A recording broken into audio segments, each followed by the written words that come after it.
All right, let's talk about something that's absolutely critical for any kind of success, in pretty much any field, the art of bouncing back. I mean, let's just be real for a second. Have you ever felt completely knocked down by failure? That feeling when you just hit a wall, you know? Whether it's in your career, a personal project, whatever. It's a feeling we all know, and that's exactly where we're going to start.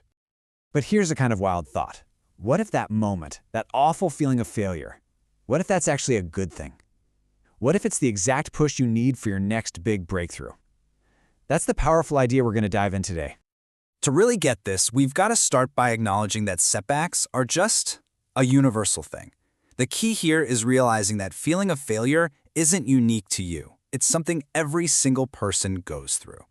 And this is maybe the most important thing to grasp. Setbacks aren't a sign that you're on the wrong path. They are the path. Seriously.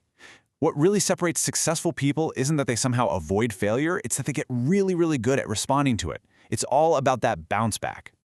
And that brings us to this huge, critical shift in your mindset, seeing failure not as the end of the road, but just as feedback. Once you master this, you start turning those stumbles into your greatest strengths. You know, it really boils down to two completely different ways of thinking. On one side, you've got the roadblock mindset, where failure is a dead end. Bam, progress stops. But on the other side, there's the stepping stone mindset. And here, failure isn't the end, it's a lesson. It's not a reason to quit, it's a reason to get smarter, tweak your approach, and go again. And this just nails the point home. Thomas Edison famously said, "I have not failed. I've just found 10,000 ways that won't work." See, he didn't see all those attempts as failures. He saw them as collecting data. Every single wrong way just got him one step closer to the right way. That is the stepping stone mindset in action. Okay, so the mindset makes sense, right? But how do you actually do it when you're in the thick of it?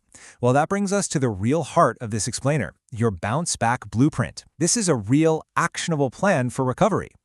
So here it is, a clear 5-step plan. First, you accept and reframe. Instead of fighting it, you accept what happened and frame it as a chance to learn. Step 2, reflect, don't dwell. This is all about analyzing what went wrong, but rationally, not emotionally. 3, reconnect with your why. Remind yourself why you started this in the first place. 4, take small, quick actions. The goal here is just to get moving again. And finally, number 5, surround yourself with support, because you can't do this alone. Let's dig into a couple of these a little deeper. Let's zoom in on that second step, reflection.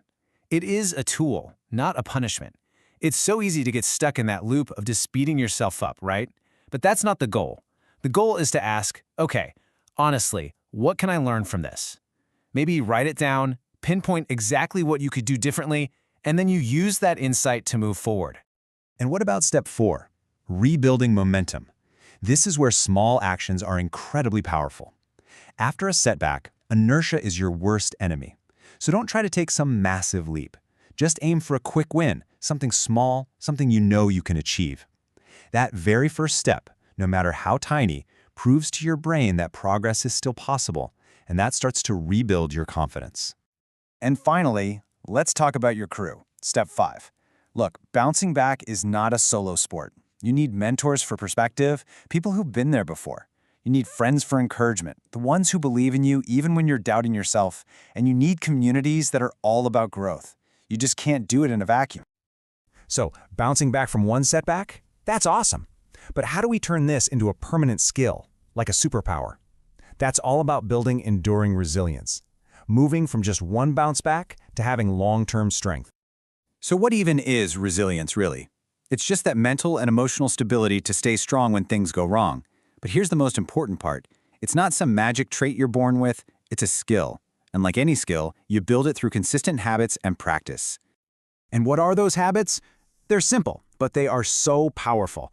We're talking about things like journaling to get your thoughts out, exercising to manage stress, and practicing mindfulness to stay centered.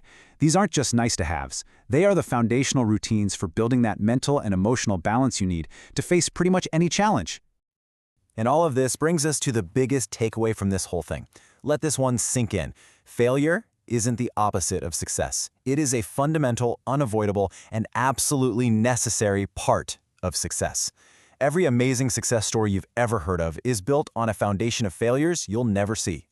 So let's just leave it with this thought. We have to accept it. Failure is going to be part of your journey. That's a given. The real question, the one that truly defines everything that comes next, is this: what will you build from it?